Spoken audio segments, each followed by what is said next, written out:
Is University of Washington Dental School a good deal or not? UW Dental School is a really fascinating case study because of the fact that they have the second highest tuition dollar growth in the country out of all 66 dental schools over the past 10 years. That's really interesting because the in-state tuition rate 10 years ago was about $17,000, and now it's up to more than $55,000.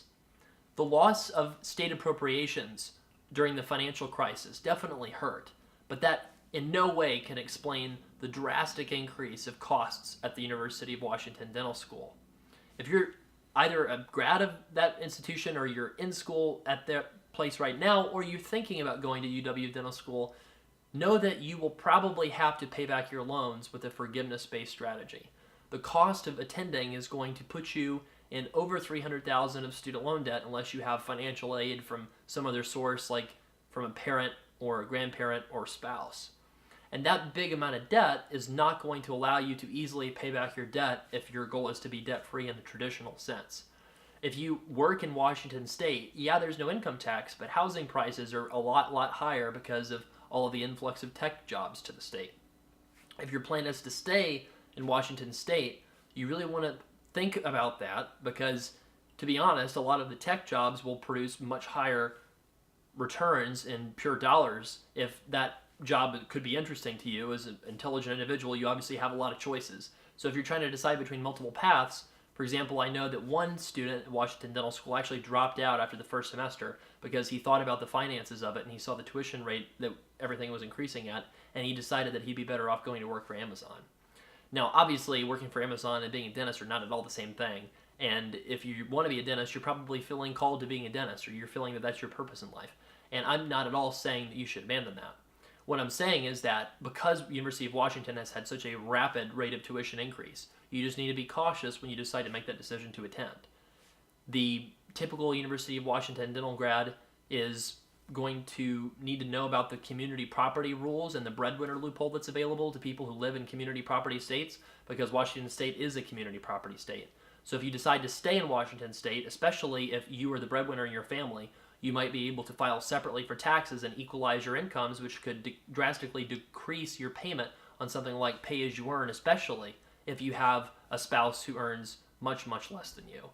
So when you go for forgiveness, you need to make sure that you're setting aside at least 5% of your income into a tax bomb account, perhaps in Vanguard, like a fund like VTSAX, the Total Stock Market Index Fund, and you're going to be putting that aside separately from your 10% of your income that's going to your student loans.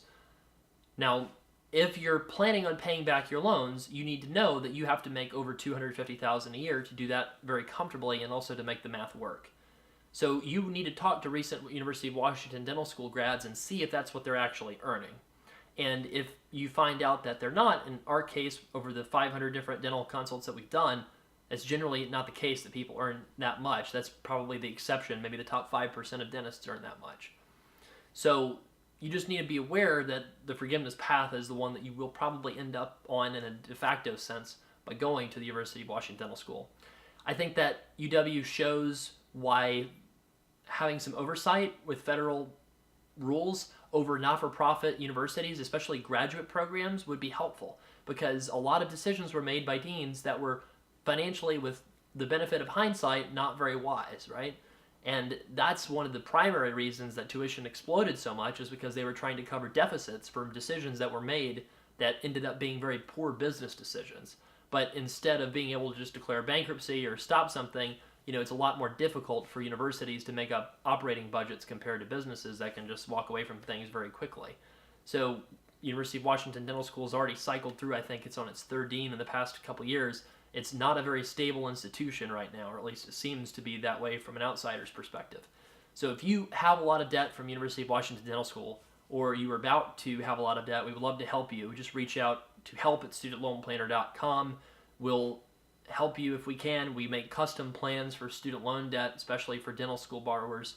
So if you have any question, just reach out. We'd love to help. And if you are in school right now, keep your head down, work hard, get your debt, finish, and then we can help you. There's no use in worrying about this too much. So if you've already are more than one semester in, you already owe a lot of money, my best advice to you is just go ahead and finish and get that degree. So I'm Travis for Student Loan Planner. Thanks for watching and good luck with your University of Washington Dental School debt.